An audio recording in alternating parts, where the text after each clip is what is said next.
আসসালামু আলাইকুম ওয়া রাহমাতুল্লাহি ওয়া বারাকাতুহু। এসএসসি তে যারা পড়াশোনা করছো তাদের জন্য খুবই গুরুত্বপূর্ণ একটা টপিক হলো পোয়েম। পোয়েম থেকে তোমাদের শর্ট কোশ্চেন আনসার করতে হবে, যেটা টোটালি আনসিন, অর্থাৎ যে বই কবিতাগুলো আমাদের বইয়ে টেক্সট বইয়ে দেয়া আছে সেখান থেকে কিছু প্রশ্ন পরীক্ষায় আসবে এবং সেটা আমাকে নিজে থেকে আনসার করতে হবে।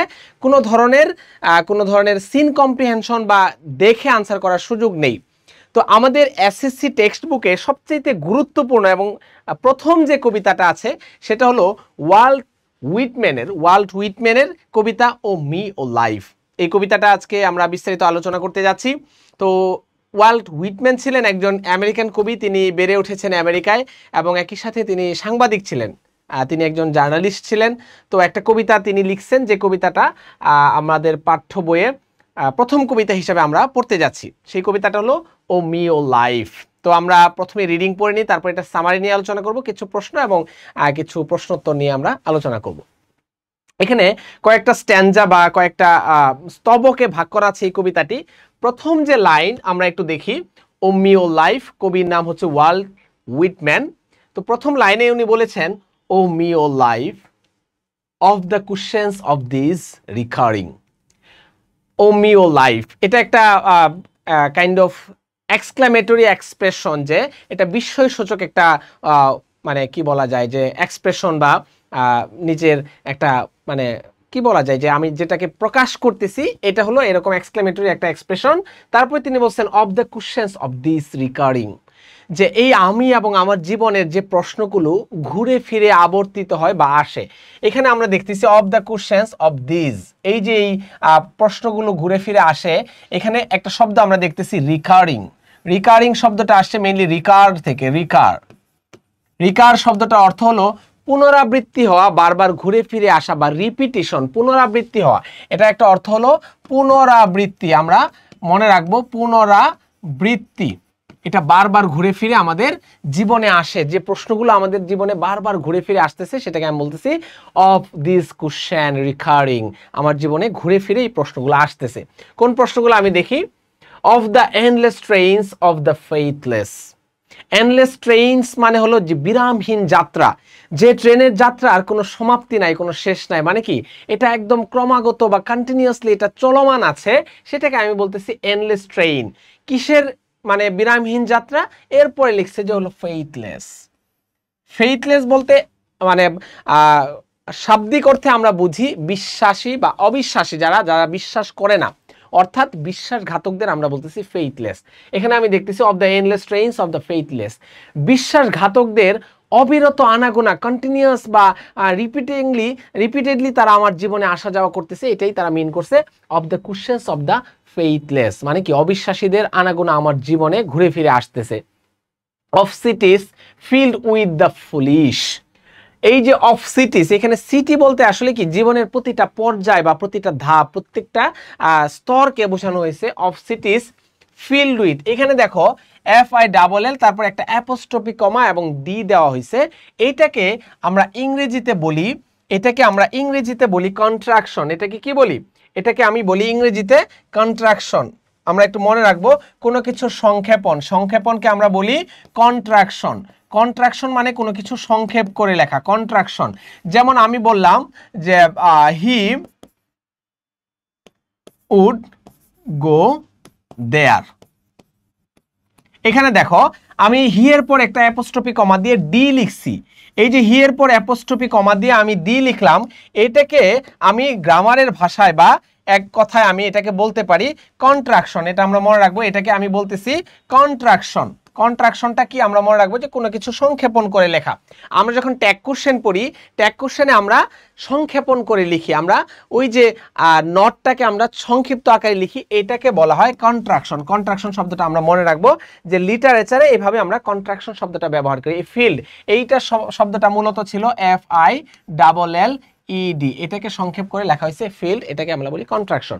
তাহলে এই যে আমাদের জীবনের প্রতিটা স্তর ফিল্ড উইথ দ্য ফুলিশ, মানে বোকা মানুষ বা ননসেন্স বা একেবারে গর্ধব মানুষ দিয়ে আমাদের জীবনটা পরিপূর্ণ। মানে আমাদের চারপাশে যে মানুষগুলো আছে সেগুলা সবাই মানে বোকা, ননসেন্স বা কমন সেন্সহীন মানুষ দিয়ে আমাদের জীবনটা পরিপূর্ণ। কবি এটাই বলতেছেন। তারপরে বলতেছেন of myself for ever reproaching myself, খুবই গুরুত্বপূর্ণ একটা লাইন। এখানে মাইসেলফ শব্দটা তোমরা জানো এটা হলো রিফ্লেক্সিভ প্রোনাউন। আমরা জানি সেলফ বা সেলফ যুক্ত যে সেলফ বা সেলফস SELF অথবা SELVS, সেলফ এবং সেলফ যুক্ত যে প্রোনাউনগুলো আছে সেগুলোকে বলি আমরা reflexive pronoun. Reflexive pronoun is like a mirror. তুমি একটা আয়নার সামনে দাঁড়ায় কি দেখতে পাবা? তুমি নিজের প্রতিচ্ছবি দেখতে পাবা। এই জন্য রিফ্লেক্সিভ প্রোনাউনকে বলা হয় মিররের মতো বা আয়নার মতো। এখানে বলতেছে of myself for ever reproaching myself. For ever এটা একটা অ্যাডভার্ব, মানে কি আমি এখন রিপ্রোচিং শব্দটার একটা অর্থ আছে। রিপ্রোচিং শব্দটার অর্থ কি? রিপ্রোচিং শব্দটার অর্থ হলো দোষারোপ করা বা কাউকে দোষী সাব্যস্ত করা বা কাউকে জাস্ট কোনো কারণে দায়ী করা। এখন আমি বলতেছি যে O of myself for ever reproaching myself, চিরজীবন বা সারা জীবন আমি আমাকেই দোষারোপ করতে চাই বা আমি আমাকেই দোষ দিতে চাই। মানে এখানে উনি মেইনলি বোঝাচ্ছেন যে এই যে আমার জীবন বিশ্বাসঘাতকদের অবিরাম চলাফেরা, আনাগোনা এবং কি ফিল্ড উইথ ফুলিশ, বোকা মানুষ দিয়ে আমার জীবনটা পরিপূর্ণ। তো এটা আমি ভুলে গিয়ে আমি নিজেই নিজেকে দোষারোপ করতে চাই, নিজের দোষটাকে আমি আগে দেখতে চাই। এটা হলো আমাদের ন্যাচারাল বা গুড হিউম্যান বিইংয়ের এটা একটা বৈশিষ্ট্য যে আমরা যখন কোনো একটা অপরাধ কর্ম সংঘটিত হয় আমি সেটার মধ্যে নিজের দোষটা খুঁজে বেড়াবো। অন্যের দোষ খোঁজা চাইতে নিজের দোষ খোঁজাটা ভালো। তো এখানে বলতেছে রিপ্রোচিং মানে হলো দোষারোপ করা বা কাউকে দোষ দেওয়া, দোষারোপ করা, দোষ দেওয়া, দোষ দেওয়া, দায়ী করা। মাইসেলফ আমি আমাকেই দোষারোপ করি। কেন দোষারোপ করি? For who more foolish than I and who more faithless, মানে কি আমার চেয়ে বোকা, আমার চেয়ে গর্ধব, আমার চেয়ে বিশ্বাসঘাতক আর কে আছে? তো এটাই বলতেছে যে আমি বলতেছি আমার চারপাশটা অনেক গর্ধব মানুষ, অনেক বিশ্বাসঘাতক মানুষ, খারাপ মানুষ দিয়ে পরিপূর্ণ। তখনই তার এটা উপলব্ধি হয়েছে যে না, আমার চাইতে গর্ধব, আমার চাইতে বিশ্বাসঘাতক আর কে আছে? তো উনি নিজের দোষটাকে আগে দিতে চাচ্ছেন। ওকে, তারপরের লাইনটা আমরা দেখি of eyes that ভেইনলি crave the light. এই যে আমার চোখ জোড়া আছে, বা এখানে চোখ জোড়া বলতে আসলে আমাদের যে মানে সহজাত প্রবৃত্তি বা আমাদের যে নফস আছে বা আমাদের যে মানে কাইন্ড অফ আমাদের যে মেন্টালিটিটা, আমাদের যে মানসিকতা, সেটা কি দ্যাট ভেইনলি ক্রেভ দ্য লাইট। ভেইনলি মানে হলো নিরর্থক বা অনর্থক, যেটা কোনো মানে জাস্ট রেজাল্টলেস বা এটার কোনো ফলাফল নাই, এটা একটা শূন্য বা একটা মরিচিকার মতো। ভেইনলি ক্রেভ, ক্রেভ মানে হলো এক্সপেক্ট করা বা কোনো কিছু আশা করা। ভেইনলি মানে কি জানো? ভেইনলি শব্দটা অর্থ দেখলাম আমরা অনর্থক বা নিরর্থক, অনর্থক, অনর্থক বা নিরর্থক। ক্রেভ, ক্রেভ মানে এক্সপেক্ট করা, কোনো কিছু মানে কামনা করা বা কোনো কিছুর প্রতি আশা রাখা। ভেইনলি ক্রেভ দ্য লাইট, এমন একটা আলোর আশা মানে করে। এখানে বলতে বোঝানো হয়েছে, এখানে আলো বলতে আসলে বুঝেছে আমাদের জীবনের অনেক লক্ষ্য থাকে, অনেক গোল থাকে, অনেক পরিকল্পনা থাকে, কিন্তু দিন শেষে এটা হলো ভেইনলি মানে কি অনর্থক, নিরর্থক। তো ক্রেভ দ্য লাইট, আমরা এরকম আমাদের জীবনে এরকম অনর্থক কিছু আশা আমরা নিয়ে বেঁচে থাকি। অফ দ্য অবজেক্টস মিন, ওই অবজেক্টস বলতে আসলে লক্ষ্য বা টার্গেট, এটাই মিন হয়। আর মিন মানে হলো শূন্য, শূন্য মানে কি জিরো, জিরো, জিরো মানে কি যেটার কোনো রেজাল্ট নাই, রেজাল্টলেস। মিন ওই যে আমাদের যে এক্সপেকটেশনটা, আমাদের যে চাহিদাটা, আমাদের যে জীবনের পরিকল্পনা, এটা আসলে শূন্য বা এটা একটা অন্তঃসার শূন্য, একটা মরিচিকার পেছনে আমরা ছুটতেছি। তো এটাই উনি বলার চেষ্টা করছেন। Of the struggle ever renewed, এখানে রিনিউড শব্দটাও কন্ট্রাকশন হিসেবে ব্যবহার করছে। এটাকে আমরা কি বলি তোমরা একটু জানাবে। এই রিনিউড শব্দটাকে আমরা বলি কন্ট্রাকশন বা সংক্ষেপণ। অফ দ্য স্ট্রাগল, স্ট্রাগল বলতে কি আমাদের যে লাইফে ডিফিকাল্টিজ আছে, আমাদের লাইফে যে চ্যালেঞ্জেস আছে, এই চ্যালেঞ্জগুলা বা ডিফিকাল্টিসগুলা, এটাকেই বলতেছে স্ট্রাগল। মানে কি আমাদের জীবনটা তো স্মুথ না, আমরা জীবনে চলতেছি নানান ধরনের অসুখ, নানান ধরনের বিপদ, নানান ধরনের চ্যালেঞ্জেস, নানান ধরনের ডিফিকাল্টিসের মধ্য দিয়ে কিন্তু আমরা বেঁচে আছি। এই যে of the struggle ever renewed মানে কি ঘুরে ফিরে যে স্ট্রাগল বা ডিফিকাল্টিসগুলা বা যে চ্যালেঞ্জেসগুলো আমাদের জীবনে আসে, এইটাই বলতেছে এটাই আমাদের জীবনের একটা পার্ট। তারপরের লাইনটাতে কি বলছে? Of the poor results of all. পুর বলতে আসলে কি মানে এখানে গরিব বোঝানো হয় না, যেটা বলছে যে খারাপ বা এই যে সবকিছুর যে রেজাল্ট বা পরিণতি, এটা দিন শেষে আসলে শূন্য বা খারাপ বা একটা নেগেটিভ পরিণতি আমাদের জীবনে নিয়ে আসে। এই যে এত এক্সপেকটেশন, এই যে ভেইনলি ক্রেভ দ্য লাইট, আমাদের জীবনে এত কিছু মানে চাহিদা, আমি মানে ফুল অফ মানে এক্সপেকটেশন, আমি তখন কি ডিসঅ্যাপয়েন্টেড, আমরা কি হতাশ হয়ে যাই, আমাদের এক্সপেকটেশনগুলো ফুলফিল হয় না। কারণ কি আমরা জীবন নিয়ে যে পরিকল্পনা করি এটা আসলে আমাদের বাস্তবতার সাথে অনেক সময় মিল খুঁজে পাওয়া যায় না। আমরা অবাস্তব, অলীক কল্পনা, অলীক চিন্তা ভাবনার মধ্যে বেঁচে থাকি। তো এই জন্য একটা প্রবাদ আছে, যেমন কি ম্যান প্রপোজেস গড ডিসপোজেস। আমরা একরকম ভাবি আর আল্লাহ আমাদের জন্য পরিকল্পনা করে রাখেন আরেক রকম। তো এই যে আমাদের যে অলীক কল্পনা, অলীক চিন্তা ভাবনা, এটার কথাই বলছে যে of the poor results of all, সবকিছু রেজাল্ট দিন শেষে শূন্য। মানে কি এটা just kind of resultless. Of the plodding and sordid crowds I see around me, আমি আমার চারপাশে কি দেখতে পাই? এই যে প্লডিং, প্লডিং কি? প্লডিং শব্দের অর্থটা হলো ধুকে ধুকে চলা বা স্লোলি ওয়াক, মানে ওয়াক স্লোলি। আমি যখন বলতেছি যে প্লডিং মানে হলো ধুকে ধুকে চলা, ধুকে চলা, আমি এক কথা মনে রাখবো, ধুকে চলা বা খুব মানে একদম ধুকে, একটু খেয়াল করি এখানে বোঝানো হয়েছে ধুকে চলা। ধুকে ধুকে চলা মানে কি খুবই স্থির ধীর গতিতে চলা, কচ্ছপ গতি যেটাকে আমরা বলি, যে টর্টয়েস স্পিডে চলা, এটাকে বলতেছে প্লডিং। বা মানে খুবই বিধ্বস্ত অবস্থায় বা আমরা একদম ধ্বংস অবস্থায় যেরকম ভাবে কি মানে খুব নীরবে আস্তে ধীরে হেঁটে যায়, এটাকে বলতেছে প্লডিং। অ্যান্ড সর্ডিড ক্রাউড, এখানে সর্ডিড একটা নতুন শব্দ আসছে, সর্ডিড। সর্ডিড শব্দটা হচ্ছে নোংরা, কদাকার বা বিশ্রী। ক্রাউড বলতে এখানে ক্রাউডটা কি ধরনের নাউন? ক্রাউডটা হচ্ছে আমার কালেকটিভ নাউন, মনে রাখবা এখানে ক্রাউডটা হচ্ছে কালেকটিভ নাউন। কারণ কি ক্রাউড বলতে আসলে অনেক কিছু সমষ্টি, অনেক মানুষের বা এরকম আমরা বুঝি। যে সর্ডিড মানে হলো নোংরা, কদাকার বা খুবই বিশ্রী টাইপের যে ভিড়গুলা আই সি অ্যারাউন্ড মি, আমি আমার চারপাশে দেখতে পাই। তার মানে আমরা যে জীবনে চলি বা বেঁচে থাকি, আমাদের চারপাশে যে মানুষগুলা এগুলা খুবই বিধ্বস্ত বা খুবই স্লো, ধীর গতির এবং স্লথ গতির, এবং একই সাথে সর্ডিড এবং কি নোংরা, কদাকার, এবং মন মানসিকতা বা মেন্টালিটি তাদের খুবই খারাপ। তো এটাই যে আমরা যে হিউম্যান বিইং হিসেবে বেঁচে থাকি, এটার জন্য আমাদের একটা ভালো মন মানসিকতা, ভালো মেন্টালিটি আমাদের লালন করতে হবে। আচ্ছা, তারপরে দেখি of the empty and useless years of the rest. Empty and useless, empty মানে ওই যে বারবার দেখতেছি যেটা যে পুর রেজাল্টস মানে কি শূন্য, যেটার কোনো ফলাফল নাই, পুর রেজাল্টস। তারপরে বলতেছে of the empty and useless years, মানে এমটি বলতে কি খালি একদম শূন্য, যেটার কোনো অন্তঃসার শূন্য, মানে কি যেটার কোনো ফলাফল নাই, রেজাল্ট নাই।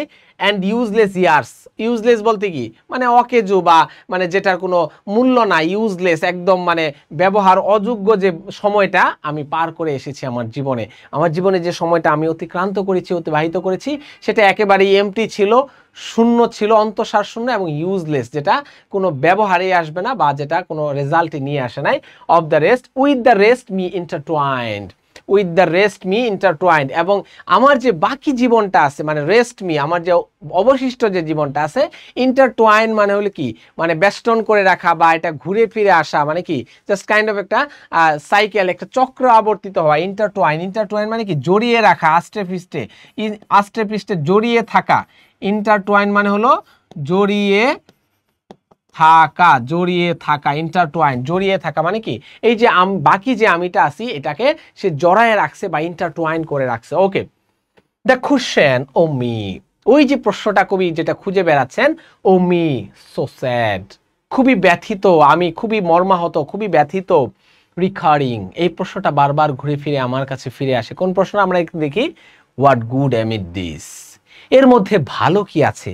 এই যে অ্যামিড শব্দটা হচ্ছে মধ্যে। অ্যামিড শব্দটার অর্থ কি? অ্যামিড শব্দটা হচ্ছে মধ্যে। যে আমার যে এই যে প্রশ্নটা, খুবই ব্যথিত, খুবই দুঃখিত আমি, আমার মধ্যে এই প্রশ্নটা বারবার ঘুরে ফিরে আসতেছে, হোয়াট গুড অ্যামিড দিস, এর মধ্যে ভালো কি আছে? ও মি ও লাইফ, আমি আর আমার জীবন। তো এই প্রশ্নগুলা কবি ছুড়ে দিচ্ছেন এবং তিনিই কিন্তু নিজে একটা আনসার খুঁজে বের করার চেষ্টা করছেন। সেই আনসারটাও আমরা এখানে দেখতে পাবো। আমরা একটু খেয়াল করি, তিনি বলার চেষ্টা করতেছেন এই যে এর মধ্যে কি ভালো আছে, হোয়াট গুড অ্যামিড দিস, এর মধ্যে কি ভালো আছে? ও মি ও লাইফ, আমি এবং আমার জীবনে ভালো কি আছে, এটাই তিনি উত্তর খুঁজে বের করার চেষ্টা করছেন। আনসার দিচ্ছেন, that you are here, that life exists and identity, এই যে তুমি এখানে আছো, তুমি যে বেঁচে আছো, তুমি যে জীবিত আছো, তুমি যে এক্সিস্ট করো, তোমার যে একটা পরিচয় আছে, এইটাই আসলে অনেক বড় কিছু। এখানে বলছে দ্যাট ইউ আর হেয়ার, তুমি এইখানে আছো, দ্যাট লাইফ এক্সিস্টস, জীবনটা এখনো আছে, এক্সিস্ট মানে অস্তিত্ব আছে, জীবনের এখনো অস্তিত্ব আছে, অ্যান্ড আইডেন্টিটি, তোমার একটা পরিচয় আছে। দেখো এখানে খুবই গুরুত্বপূর্ণ একটা লাইন এবং একটা মেসেজ দেয়া আছে যে তুমি যে বেঁচে আছো এটাই অনেক বড় প্রাপ্তি। এখন দেখো এটা যদি তুমি বাস্তবিক অর্থে চিন্তা করো, তুমি দেখো তোমার আশেপাশের অনেক মানুষ, তোমার বয়সী, এটা হইতে পারে হচ্ছে তোমার বয়সী অনেক মানুষ কিন্তু দুনিয়া থেকে চলে যাচ্ছে, মারা যাচ্ছে কোনো একটা অ্যাক্সিডেন্টে, কোনো একটা অসুখে, কোনো একটা মানে দুর্ঘটনা, কীরকম এটা হইতে পারে পানিতে পড়ে, রোড অ্যাক্সিডেন্ট, অনেকভাবেই বা কম বয়স, ইয়াং এজ। আমি আমার বন্ধুকে, অনেক বন্ধুকে আমি স্কুলে হারাইছি, আমি কলেজে হারাইছি, আমি ঢাকা বিশ্ববিদ্যালয়ে পড়াশোনা করেছি। সেই পড়াশোনাকালীন অবস্থায় আমি আমার অনেক বন্ধু, খুব কাছের ছোট ভাই, বড় ভাই, হঠাৎ করে কোনো একটা অস্বাভাবিক মৃত্যু, কিংবা হয়তো এটাই স্বাভাবিক। এখন মৃত্যুটা হচ্ছে একটা আমাদের কঠিন বাস্তবতা এবং এটা চিরন্তন সত্য, অপ্রিয় সত্য একটা বাস্তব।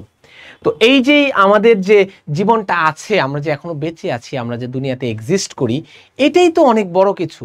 তার মানে কি আমাদের এই কৃতজ্ঞতা বোধটা থাকতে হবে জীবনের প্রতি। আমরা কখনো হতাশ হয়ে যাব না, কখনো ডিপ্রেসড হয়ে যাব না, কখনো ডিসঅ্যাপয়েন্টেড হয়ে যাব না।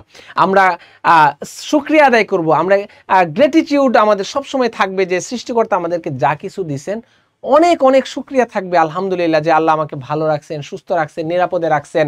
এর চাইতে আমার মতো অনেকেই আছে হাসপাতালে ভর্তি আছে, অনেকেই অনেক নানান বড় ধরনের অসুখের মধ্যে আছে। আমি যে বেসিক নিড, বেসিক যে হিউম্যান বিং হিসেবে যে আমাদের যে মৌলিক চাহিদা, এটা তো আমার পূরণ হচ্ছে। আমি 3 বেলা খাবার পাচ্ছি, আমি আমার 2টা পা আছে, পায়ের উপর আমি দাঁড়ানো আছি, আমার 2টা চোখ আছে, আমি চোখ দিয়ে দুনিয়াটাকে দেখতেছি। আমি যে প্রতি মুহূর্তে এই পৃথিবী থেকে যে পরিমাণ অক্সিজেন আমি নিজে গ্রহণ করতেছি, এটা যদি আমি টাকা দিয়ে কিনতে যেতাম তাহলে হাজার হাজার লাখ লাখ টাকা আমার দৈনিক, মাসিক বা বছরে এরকম ব্যয় করতে হতো। আমি কয়দিন করতে পারতাম? এটা তো আমার সামর্থ্যের বাইরে। এখন এই যে নিয়ামতটা আল্লাহ যে আমাদেরকে, সৃষ্টিকর্তা আমাদেরকে যে নিয়ামতের মধ্যে ডুবায় রাখছেন, এটার প্রতি শুকরিয়া আদায় থাকতে হবে এবং কৃতজ্ঞতা বোধ থাকতে হবে। আমরা যদি অকৃতজ্ঞ হই, এটাই সবচেয়ে বড়, আমাদের সবচেয়ে বড় মানে খারাপ বা অন্যায় এটাই হবে যে আমি আমার যে মানে শুকরিয়া আদায় করার কথা সৃষ্টিকর্তার প্রতি, সেটা আমি করছি না। এখন সবচেয়ে বেশি শুকরিয়া আদায় করতে হবে আল্লাহর প্রতি, সৃষ্টিকর্তার প্রতি। তারপর কার প্রতি? আমাদের পিতামাতা, যে মা বাবা আমাদেরকে মানে লালন পালন করছেন, বড় করছেন, এখন পর্যন্ত আমাদেরকে যারা টেক কেয়ার, যাদের বাবা মা বেঁচে আছে, তারা বুঝতে পারবে যে তাদের কত যত্ন করে। আর এটা আমরা উপলব্ধি করতে পারবো কখন? যখন আমাদের দুনিয়াতে বাবা মা যার নাই, সে বুঝতে পারে যে বাবা মা আসলে কতটা দামি। তো সৃষ্টিকর্তার প্রতি আমাদের কৃতজ্ঞতা বোধ থাকতে হবে। এই কৃতজ্ঞতা বোধ কিভাবে আসবে? সৃষ্টিকর্তা আমাদের প্রতি যে আদেশ নিষেধ এবং মানে তার প্রতি যে আমাদের যে মানে করণীয়টা, অর্থাৎ সৃষ্টিকর্তার যে হক, সেটা আমাদেরকে প্রতিনিয়ত আদায় করতে হবে। এটা ভিন্ন আলোচনা, আজকে আমরা এখানে আলোচনা করছি না। তার মানে আমি বোঝাচ্ছি যে দ্যাট ইউ আর হেয়ার, তুমি এখানে আছো, দ্যাট লাইফ এক্সিস্টস, জীবনটা যে এক্সিস্ট করে, অ্যান্ড আইডেন্টিটি, আমার একটা পরিচয় আছে। আমি কি? আমি হিউম্যান বিং। এখন আমি যে আশরাফুল মাখলুকাত, আমি যে মানুষ, এটা কি বাই চয়েস? এটা কি আমি নিজে পছন্দ করে নিছি যে না আল্লাহ আমাকে মানুষ বানায় পাঠান? এটা কিন্তু বাই চয়েস না, এটা সৃষ্টিকর্তা আমাকে মানুষ বানায় পাঠাইছেন। তার মানে আমার একটা ভালো আইডেন্টিটি আছে। তুমি চিন্তা করো, তুমি একটা ভালো প্রতিষ্ঠানে হয়তো পড়াশোনা করছো, বা যে প্রতিষ্ঠানে পড়াশোনা, তুমি একজন স্টুডেন্ট। এখন তোমার বয়সী অনেক ছেলে পেলে কিন্তু যায় দেখো বস্তিতে থাকে, বা ডে লেবার হিসেবে কাজ করে, যে শ্রমিক হিসেবে কাজ করে, কষ্টের দিনাতিপাত করে। এখন তার কিন্তু ওই পরিচয়টা নাই, সে কিন্তু বলতে পারবে না যে আমি এই স্কুলের আমি একজন শিক্ষার্থী। তার মানে তোমার যে একটা পরিচয় আছে, তোমার যে একটা এক্সিস্টেন্স আছে, এটা অনেক বড় কিছু এবং জীবনে এটা একটা গুরুত্বপূর্ণ পার্ট। এবং সবচাইতে ইম্পর্টেন্ট এবং গুরুত্বপূর্ণ লাইনটা, এই কবিতার লাস্টের লাইনটা আমরা একটু দেখি। That the powerful play goes on. একটা শক্তিশালী একটা প্রদর্শনী, একটা নাটক চলতেছে, গোজ অন, এটা চলমান রয়েছে। And you may contribute a verse. তুমি এই যে শক্তিশালী যে নাটক, শক্তিশালী যে একটা প্রদর্শনী চলতেছে, এখানে তুমি ছোট্ট একটা পংক্তি যোগ করতে পারো। পংক্তিটা কি আসলে এখানে বোঝাইছে যে you have to do something. তোমার এই দুনিয়ার প্রতি, এই যে হিউম্যান বিং, এই যে আমাদের সমাজ, পরিবার, দেশ, পৃথিবী, সবার প্রতি একটা করণীয় আছে। এই যে শক্তিশালী যে নাটকটা চলতেছে, powerful play goes on. Go on মানে হলো কন্টিনিউ, গো অন মানে হলো কি, মানে চলমান, কন্টিনিউ, কন্টিনিউ, কন্টিনিউ। গো এর সাথে অন হয়, কন্টিনিউ এর সাথে অন হয় না। দ্যাট মিনস এই যে একটা শক্তিশালী নাটক বা প্রদর্শনী চলমান আছে, and you may contribute a verse. এই যে মেটা হচ্ছে আমার একটা কি মডাল অক্সিলারি ভার্ব, মে একটা মডাল অক্সিলারি ভার্ব, এরপরে আমাদের যে ভার্বটা বসছে V1। কন্ট্রিবিউট মানে হলো অবদান রাখা, কন্ট্রিবিউট মানে কি অবদান রাখা, অবদান রাখা। তুমি এখানে একটা ছোট পংক্তি, ভার্স মানে হলো পংক্তি বা লাইন, পংক্তি আমরা বলতে পারি পংক্তি বা লাইন। এখানে এই যে একটা শক্তিশালী নাটক, একটা শক্তিশালী প্রদর্শনী চলতেছে, তুমি এখানে একটা ছোট্ট লাইন তুমি সংযুক্ত করতে পারো। তার মানে আমরা হিউম্যান বিইং হিসেবে যে দুনিয়াতে এসেছি, আমাদের কিছু করণীয় আছে, আমাদের কিছু রেসপন্সিবিলিটিস আছে।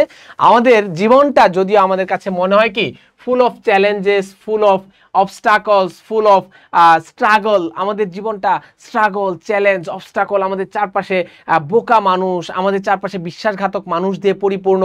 আমি যে রিপ্রোচিং, আমি নিজেকেই নিজে সবসময় দোষারোপ করতেছি। তারপরে কি ভেইনলি ক্রেভ দ্য লাইট, আমি অনর্থক একটা কিছুর পেছনে, মরিচিকার পেছনে ছুটতেছি যেটার কোনো রেজাল্ট নাই, যেটা ভেইনলি, যেটা নিরর্থক, অনর্থক। তারপরে বলছে অফ দ্য অবজেক্টস মিন, যেটা শূন্য, মানে যেটার কোনো রেজাল্ট নাই। Of the struggles ever renewed, যে কষ্টগুলা বা যে দুর্দশাগুলা বারবার ঘুরে ফিরে আসে।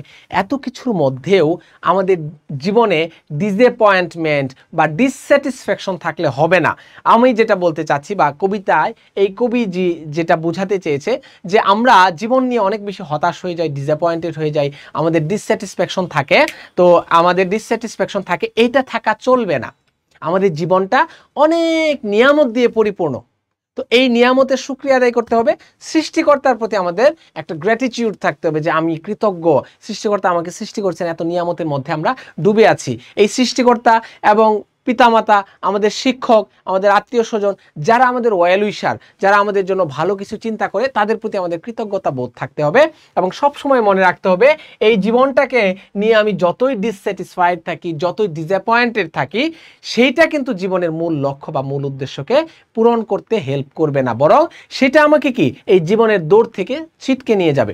তো এই প্যাসেজের রিলেটেড কিছু প্রশ্ন আছে, যেমন আমি বলতেছি what is the main theme of the poem, এই কবিতার মেইন থিমটা কি? অ্যাকচুয়ালি এই কবিতার মেইন থিমটা এটাই, যে জীবন নিয়ে আমাদের ডিসঅ্যাপয়েন্টেড থাকলে চলবে না, জীবন নিয়ে আমাদের কি হতাশ থাকলে চলবে না, ডিসস্যাটিসফ্যাকশন থাকলে চলবে না, আমাদেরকে হোপফুল থাকতে হবে, আমাদেরকে স্যাটিসফাইড থাকতে হবে, এবং আমাদেরকে আশাবাদী থাকতে হবে, অপটিমিস্টিক হইতে হবে।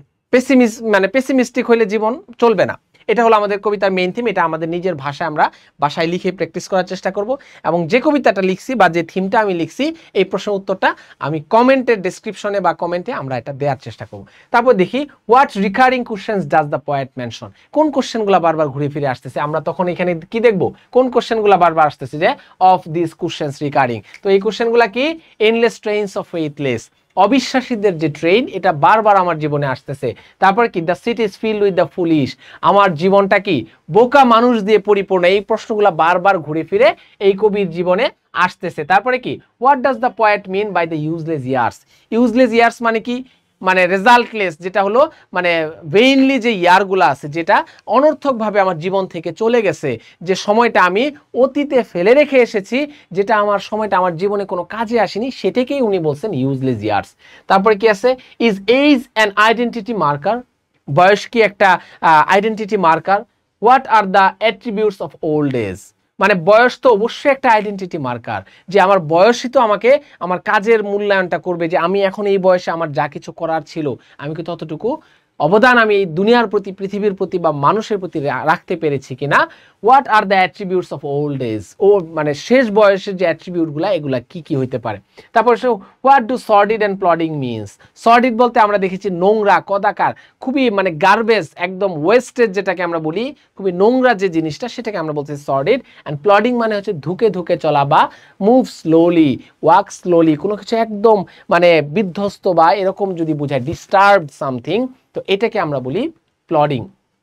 What faith does the poet mention here, এখানে ফেইথ কোনটা, ফেইথ হচ্ছে জীবনের প্রতি বিশ্বাস বা মানুষের প্রতি মানুষের যে বিশ্বাস এবং এক্সপেকটেশন, তাদের প্রতি যে রিলায়েবিলিটি, এটাকেই তিনি ফেইথ বা বিশ্বাস হিসেবে উল্লেখ করেছেন। তারপরে কি এখানে আছে, is there a symbolic meaning of contribute a verse in the last line, obviously there is a symbolic meaning of contribute a verse in the last line। এখানে contribute a verse means যে contribute something to the humanity, to the world, to your country, to your society, to your family, and finally to your life। মানে কি, তুমি তোমার জীবনে, তুমি তোমার পরিবারে, তুমি তোমার দেশের, তোমার সমাজের প্রতি অ্যান্ড ওভারঅল এই বিশ্বের প্রতি, এই দুনিয়ার প্রতি এবং এই হিউম্যান বিইংয়ের প্রতি তোমার করণীয় আছে। You have some responsibilities that you must fulfil. বোঝা গেছে? তো এইটা হলো আমাদের এই কবিতার মূল থিম। Do you find the answer section of the poem convincing? Answer section is obviously convincing. কারণ কি? কারণ কবি শেষে এটা বলে দিয়েছেন যে that we exist, that our identity exist. তার মানে আমাদের জীবন এবং আমাদের যে পরিচয়, এটা যে অস্তিত্ব আছে, এটাই আসলে সবচেয়ে বড় কিছু। যারা দুনিয়াতে নাই, তারা কি দুনিয়ার কোনো ব্যাপারের সাথে তাদের কোনো সম্পৃক্ততা আছে? তাদের এই দুনিয়ার চ্যাপ্টার ক্লোজ। আমরা বেঁচে আছি, that means we have to do something, we have two contribute something to the humanity and to the world.